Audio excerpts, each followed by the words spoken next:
everyone, welcome to Sri Ram's IS YouTube channel. This is your mentor Arsu Kakkar, where daily we used to have this session of news analysis. आज के इस session में जो articles हमें cover करने हैं, there is a list in front of you that will talk about. तो पहले तो आपको मुदुमलाई टाइगर रिजर्व दिख रहा होगा, जिसको हम पढ़ेंगे. न्यूज़ में है, कहाँ पर है, क्यों, इसके आसपास बाकी सारी चीज़ें, मतलब एक मैप बेस्ड क्वेश्चन हो जाता है ये. So will talk about it. One district one product, GS paper 2 से आप इसको लिंक कर सकते हो. क्या ये स्कीम है, क्यों न्यूज़ में है ये, एंड क्यों न्यूज़ में है वो पता चल जाएगा. तो obviously will talk about national rural livelihood mission also इसके साथ में, राइट. इनका कोलैबोरेशन हुआ है. Then you have a species Tylototriton Zaimeng. एक लेक है जैमिंग अलग से, but this is complete is a name of a species. So कहाँ पर पाई गई है, कैसी स्पीशीज है, किसकी है, so will talk about it. World elephant day होता है हर साल, ग्लोबली ऑब्जर्व किया जाता है 12 अगस्त को. सो इंडिया में किस तरीके के एलिफेंट्स हैं, क्या डेंजर्स हैं, क्या थ्रेट है, क्या करना चाहिए, क्या कर रहे हैं, वो सारी बातें जो आपके मेंस के लिए इंपॉर्टेंट हैं. ठीक है, तो इसको मेंस के पर्सपेक्टिव से देखेंगे. Then you have these 2 articles, बहुत ही ज़्यादा इंपॉर्टेंट. हिमाचल क्लाउड बर्स्ट और Kaveri water sharing issue. So Kaveri water sharing issue, देखो एक छोटा सा एडिटोरियल था कल, लेकिन हम इसको कंप्लीट फ्रॉम बैकग्राउंड आज कवर करेंगे. तो आज डेट लगा लो 17 अगस्त. कल को कभी भी कावेरी वाटर शेयरिंग इशू आपको देखना हो तो आप ये वाला सेशन देख सकते हो, क्योंकि मैं यहाँ फ्रॉम स्क्रैच चीज़ें शुरू करूँगी कि आज के बाद जब भी कावेरी वाटर शेयरिंग इशू हो तो आपको सारी चीज़ें ऑलरेडी अब पता हो कि कब की ये कब का इशू है, क्या चलता आ रहा है, अभी क्या हुआ है, करंट सिनेरियो में वापस से फिर ये क्यों न्यूज़ में आ गया है. ठीक है, और प्रीलिम्स के पॉइंट ऑफ व्यू से तो कावेरी रिवर के बारे में जानना इंपॉर्टेंट है. So question is, why is Kaveri water sharing issue flaring up again. शुरू करने से पहले बता देती हूँ, अगर आपको सेशंस अच्छे लगते हैं तो please mark your attendance by liking this session. You can share it with other friends and don't forget to subscribe to the channel also. अब कावेरी रिवर को पहले पढ़ लेते हैं, मतलब प्रीलिम्स के पॉइंट ऑफ व्यू से. ये रिवर कर्नाटका से ओरिजिनेट करती है, कर्नाटका से अपस्ट्रीम और नीचे डाउनस्ट्रीम तमिलनाडु है, तमिलनाडु में बहती है और सीधा बे ऑफ बंगाल में ड्रेन कर जाती है. ठीक है, कौन सी हिल्स हैं, ब्रह्मगिरी हिल्स हैं जहां से ये ओरिजिनेट करती है. So the origin of this river Kaveri is a famous pilgrimage and tourist spot set amidst Brahmagiri hills near Madikeri in Coorg. काफ़ी अच्छी जगह है, I have visited it Coorg. तो कभी आप जाओ तो जाना ज़रूर मडिकेरी, राइट. तो यहाँ पर बात ऐसी है कि ये जो रिवर है, ये Brahmagiri hills of western Ghats in Karnataka, यहाँ से ओरिजिनेट करती है ताल कावेरी इन ब्रह्मगिरी हिल्स. इसको दक्षिण गंगा बोला जाता है, Ganga of south, and is considered one of the sacred reverse of India. Tributaries of Kaveri important हैं, हारंगी, हेमावती, काबिनी, शिमशा, अर्कावती, भवानी, नोयल, अमरावती, ये सारी इसकी ट्रिब्यूटरीज हैं. तो अब इशू क्या है और ये वापस से क्यों न्यूज़ में आ गया है, ये पढ़ लेते हैं जो आपके लिए इंपॉर्टेंट है. ऑब्वियसली ये तो आपके प्रीलिम्स के लिए इंपॉर्टेंट है ही सही. तमिलनाडु ने अभी सुप्रीम कोर्ट को अप्रोच किया. क्यों किया? 11 अगस्त को एक मीटिंग हुई. मैं आपको यहाँ पर लिख देती हूँ ताकि ये अथॉरिटी का नाम आप ध्यान में रखो. Kaveri water management authority, right. अब ये जो मुद्दा है ना, ये it's like a story between 2 states of India, Karnataka और एक तमिलनाडु. ठीक है, जो कावेरी रिवर के पानी को मतलब दे शेयर करते हैं. 11 अगस्त को जो मीटिंग हुई, वो मीटिंग के अंदर देखो, पहले बता देती हूँ हुआ क्या. मीटिंग से पहले दोनों स्टेट्स के लिए कावेरी रिवर बहुत इंपॉर्टेंट है, क्योंकि पानी, drinking, for farming, for other activities, वो इस पर डिपेंडेंट है. अब वेदर चेंज होता है, कभी बारिश होती है ज़्यादा, कभी कम होती है, उस हिसाब से नदी में पानी भी उसी पे ही डिपेंड करता है, amount of water in the river. तो इन इश्यूज को सॉल्व करने के लिए there is Kaveri water management authority. They meet, they make plans about how much water should be released from Karnataka's reservoir into the Kaveri river. तो अभी जो मीटिंग हुई 11 अगस्त को, तब कर्नाटका को बोला कि इतना स्पेसिफिक अमाउंट ऑफ पानी आपको रिलीज करना है अगले 15 दिन के लिए. This means Karnataka needs to let about, you can say 0.86 TMC हर दिन 15 दिन के लिए. प्रॉब्लम ये है कि कर्नाटका एग्री नहीं करता है. कर्नाटका कहता है इतना पानी ही नहीं है, राइट। तमिलनाडु इससे खुश नहीं है क्योंकि they wanted Karnataka to stick to the amount that was agreed upon earlier also. Karnataka explain करता है कि वो खुद प्रॉब्लम फेस कर रहे हैं क्योंकि बारिश नहीं हुई इस बार इतनी ज्यादा कि रिवर गैदर वाटर, जहां जिस एरिया में रिवर गैदर करती है वाटर को, including in Kerala. So because of this, the water flowing in Karnataka into Karnataka's reservoir, it was lower than usual. So Tamil Nadu is upset because Karnataka didn't agree with the water amount that is decided in the previous meeting. Karnataka say they can't release as much water due to lower rainfall, and this led to the tensions, and the matter is being taken to Supreme Court to help sort out this disagreement. Right? तो शुरुआत कहाँ से होती है इसकी? Background क्या है? Background ऐसा है कि मतलब जब इंडिया आज़ाद नहीं था उससे पहले भी देवर 1924 की मैं बात कर रही हूँ। सो देखो, इधर मैसूर जो कर्नाटका का पार्ट है और Madras that is called Chennai now. So they were arguing about this water from this Kaveri river. तो they made a deal, they made a agreement that said how much water each place could use. 1924 की बात है। So this agreement was supposed to last for 50 years. Right, 50 years, 1974. ठीक है. So, but it stopped being followed in 1974. फिर नई दिक्कत आ गई, अब ओल्ड एग्रीमेंट एंड हो गया, कर्नाटका ने नए प्लेसेस बनाना शुरू किया, reservoirs to store the water, Tamil Nadu इसे खुश नहीं था। तो फिर क्या हुआ, कावेरी वाटर डिस्प्यूट ट्रिब्यूनल बनाया। राइट, इट वॉज फॉर्म्ड कब, 1990 में। अब इस ट्रिब्यूनल ने पूरा पढ़ा, 17 साल स्टडीड, दे डिस्कस्ड, पूरा इशू देखा, and finally they decided something in 2007 में फिर उस ट्रिब्यूनल ने सोचा कि ये करते हैं। They said how much water each place should get. तो उन्होंने बताया कि Tamil Nadu like 419 TMC, Karnataka 270 TMC, Kerala 30, Pondicherry 7। So ये चीजें डिसाइड हुई, but there was problem, the decision didn't say exactly what to do. अगर बारिश नहीं होती है, वेदर चेंजेस होते हैं, तो river does not have enough water, तब क्या होगा? तो तब डिसाइड किया गया कि हर किसी का जो पानी का शेयर है वो प्रोपोर्शनेटली रिड्यूस कर दिया जाएगा। फिर सब्सिक्वेंट डेवलपमेंट हुई। सो ये जो डिसीजन था, the tribunal made their decision in 2007 about how much water each place should get from Kaveri River. Government took 6 more years to officially tell, and this decision it took, मतलब फिर 2013 में बताया। But there was some trouble, Tamil Nadu की government जो थी वो खुश नहीं थी, कर्नाटका के मतलब it was upset because Karnataka was not following the decision that was made. Tamil Nadu supreme court में चला गया। आर्टिकल कौन सा है, 136, जो पावर देता है सुप्रीम कोर्ट को।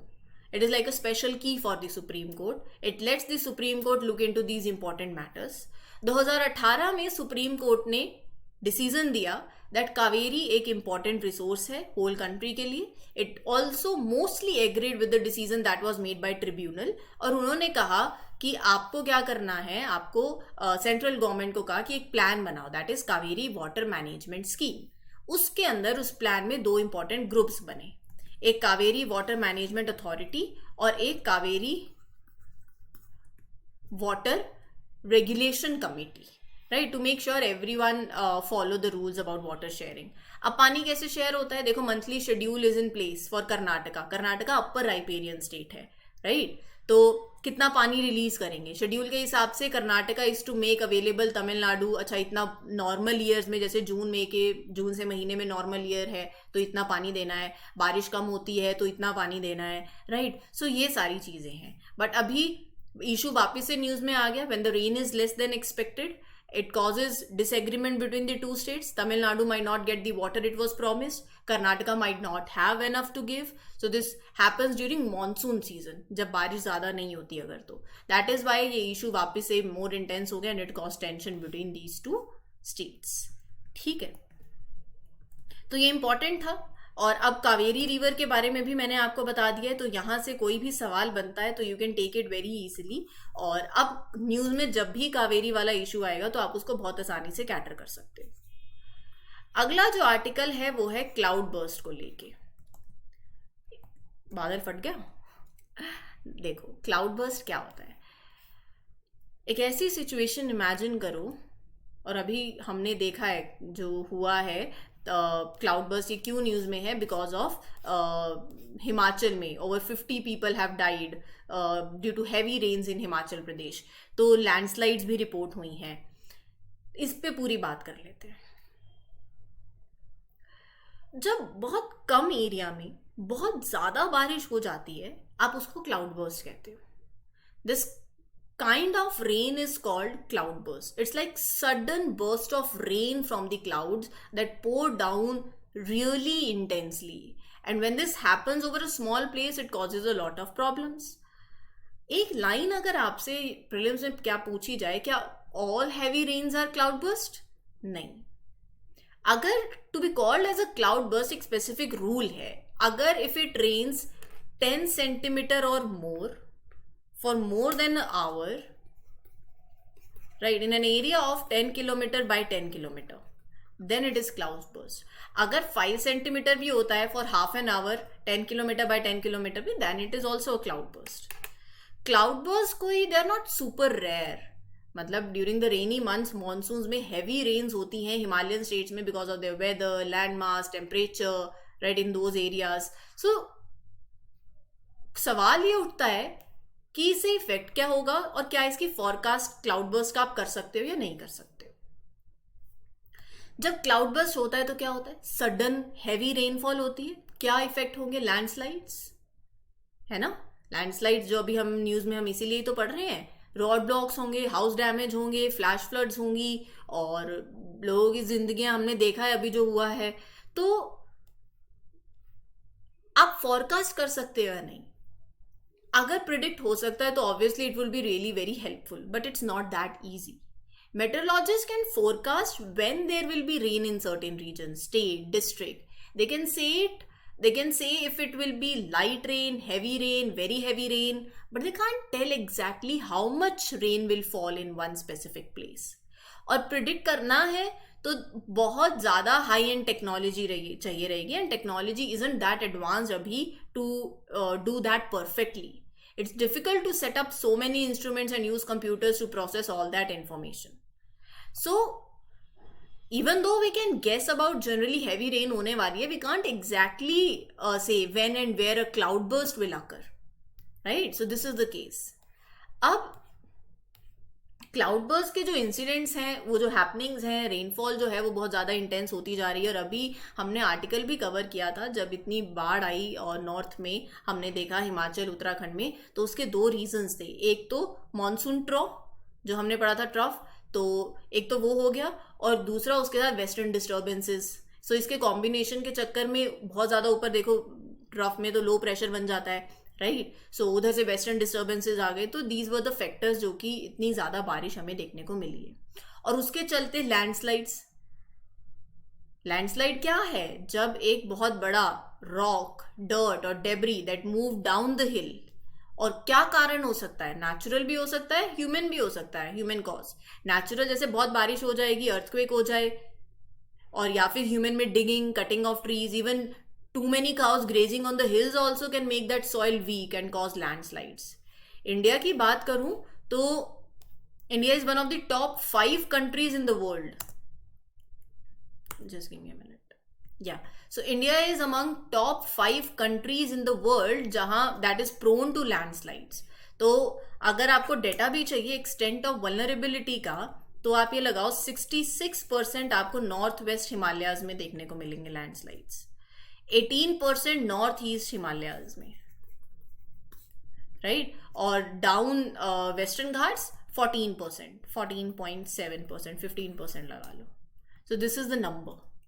तो ये कुछ बातें हैं, कुछ डेटा है जो मैंने आपके साथ शेयर कर दिया है, जो आपके एग्जाम के लिए भी इंपॉर्टेंट हो सकता है। और चीज़ें न्यूज़ में थी तो ऑब्वियसली इसके कॉन्सिक्वेंसेस, इसकी फॉरकास्टिंग, क्या क्लाउड बर्स्ट इंक्रीज हो रहे हैं, क्यों लैंडस्लाइड होती है, क्या रीजंस हैं, और इतनी बारिश अभी हिमाचल उत्तराखंड में क्यों हुई, तो ये सारे सवाल के जवाब मैंने आपके साथ शेयर कर दिए हैं। ये 2 इंपॉर्टेंट एडिटोरियल्स थे that were very very important, और आपके एग्जाम के पॉइंट ऑफ व्यू से भी मैं उम्मीद करूंगी कि आपको सिलेबस याद है, क्योंकि ये चीज़ें किस तरीके से करनी है वो सिर्फ और सिर्फ, पहले तो ये इंपॉर्टेंट है आपके एग्जाम के लिए, ये पता चलेगा सिलेबस से। जिनको सिलेबस नहीं याद, बच्चे please make sure that you learn syllabus. आज कल जब भी सिलेबस जब तक याद नहीं होता तब तक आगे मत बढ़ो, चाहे जितना मर्जी टाइम लगे, सिलेबस को रट्टा मार लो। एक बार जब मगअप कर लोगे फिर इन चीज़ों को पढ़ना, आप इतना ज़्यादा रिलेट कर पाओगे, कनेक्टिविटी बढ़ जाएगी। और क्योंकि आज चीज़ें ऐसी हैं, वो सवाल वो चीज़ आपके पेपर 2 से भी लिंक करती है, पेपर 3 से भी लिंक करती है, पेपर 1 और पेपर 3 से भी लिंक कर सकती है, राइट? सो आपको 10 कदम आगे ही बढ़ना पड़ेगा, और वो चीज़ें आपके सिलेबस से आएंगी, रेगुलर रिवीजन से आएगी। तो मेक श्योर सबसे पहले तो किसी भी चीज़, आप देखो 8, 10, 12 कॉलेज में कभी बिना सिलेबस के हमने पढ़ाई करी है? अब करने लग जाते हैं। अब यूपीएससी में क्या बिना सिलेबस के यूपीएससी हो जाता है? नहीं, सिलेबस के अंदर ही सब कुछ है। न्यूज़पेपर कैसे पढ़ना है, ये चीज़ कहाँ से इंपॉर्टेंट है, और इस आर्टिकल में भी किस तरीके से अप्रोच करूँ, क्या क्या पढ़ना है, क्या क्या पहलू देखूँ, वो प्रीवियस ईयर से भी पता चलेगा और सिलेबस भी बता देगा। So make sure that you learn syllabus, right? अब इसके साथ आगे बढ़ते हैं और बात करते हैं मुदुमलाई टाइगर रिजर्व की। ये रहा टाइगर रिजर्व। इसलिए न्यूज में है क्योंकि मद्रास की हाई गवर्नमेंट ने सेंट्रल गवर्नमेंट को डायरेक्ट किया है कि फंड रिलीज करे जाएं to relocate 495 residents. They are in this village in Tamil Nadu and this village falls within this protected area, that is Mudumalai tiger reserve. अगल बगल कौन से हैं वो भी आपको थोड़ा सा पता होना चाहिए। इधर जैसे नीचे चले जाओ तो मुकुर्ती नेशनल पार्क है, उधर ऊपर कर्नाटका का बांदीपुर है, राइट? सो ये इंपॉर्टेंट है। जैसे मुदुमलाई टाइगर रिजर्व की कॉमन बाउंड्री है with Wayanad wild life sanctuary Kerala, Bandipur tiger reserve Karnataka, Nilgiris on the south and east, Gudalur forest division. तो ये आपको थोड़ा सा पता होना चाहिए। यूपीएससी ने सवाल पूछा हुआ है बायोस्फीयर रिजर्व पे ही, ऐसे ही कि कौन कौन से टाइगर रिजर्व या सेंचुरी बायोस्फीयर रिजर्व के अंदर आते हैं। तो ये it is a part of Nilgiri biosphere reserve. तो कहाँ पर है ये? तमिलनाडु में पड़ता है। It is located in the Nilgiri district at the tri junction of 3 states Karnataka, Kerala और तमिलनाडु। नाम पड़ता है Mudumalai. The ancient hill range 65 million old है, अनड्यूलेटिंग टेरेन है, और evergreen forest, deciduous forest, moist teak forest, dry teak forest, ये सब आपको देखने को मिलेंगी। Tall grasses, bamboos and tall grasses are refer to as elephant grass also, teak, rosewood, ये सब आपको फ्लोरा देखने को मिलेगा। और wild rice, ginger, turmeric, cinnamon, ये सारी प्लांट्स कल्टीवेट होते हैं। Tiger, elephant, panther, spotted deer, ये सारा फना। और recently Oscar winning elephant whisper सबने पढ़ा है। It was filmed at Theppakadu elephant camp, जो कि कहाँ लोकेटेड है? Inside Mudumalai tiger reserve only. ठीक है, आगे बढ़ते हैं। अगला जो आर्टिकल है that is regarding one district one product. आपके डिस्ट्रिक्ट की क्या खासियत है, बस वही है ये। और वो जो खासियत है जो उसको यूनिक बनाता है, उस पर और काम किया जाए, आपके पोटेंशियल को और ज़्यादा आगे लेके आया जाए, ताकि आप उसको आप एक एक्सपोर्ट हब बन सको, एम्प्लॉयमेंट अपॉर्चुनिटीज़ बढ़े। यही है one district one product. Imagine if every district in India had something special that they are really good at making. That's what this one district one product is all about. This is run by which department? ये क्यों पढ़ रहे हैं मैं भी आपको बताती हूँ। पहले आप थोड़ा वन डिस्ट्रिक्ट वन प्रोडक्ट देख लो।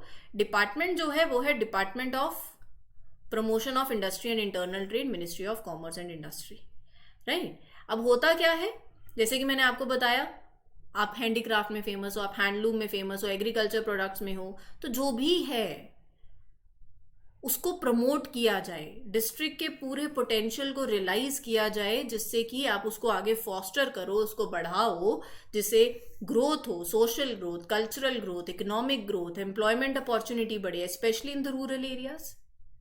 तो यहाँ हर डिस्ट्रिक्ट को एक्सपोर्ट हब में टर्न करने की बात करी जा रही है through the promotion of the product in which the district specialises.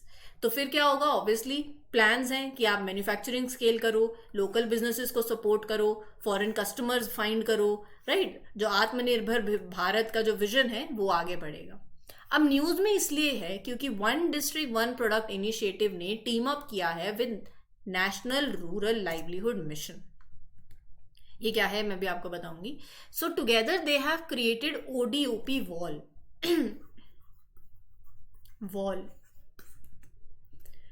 This wall is a special showcase that displays the amazing crafts and products that each district is known for. So the purpose of this wall is like it is a big display that celebrates special things that each district makes, right? So that is why that was in news.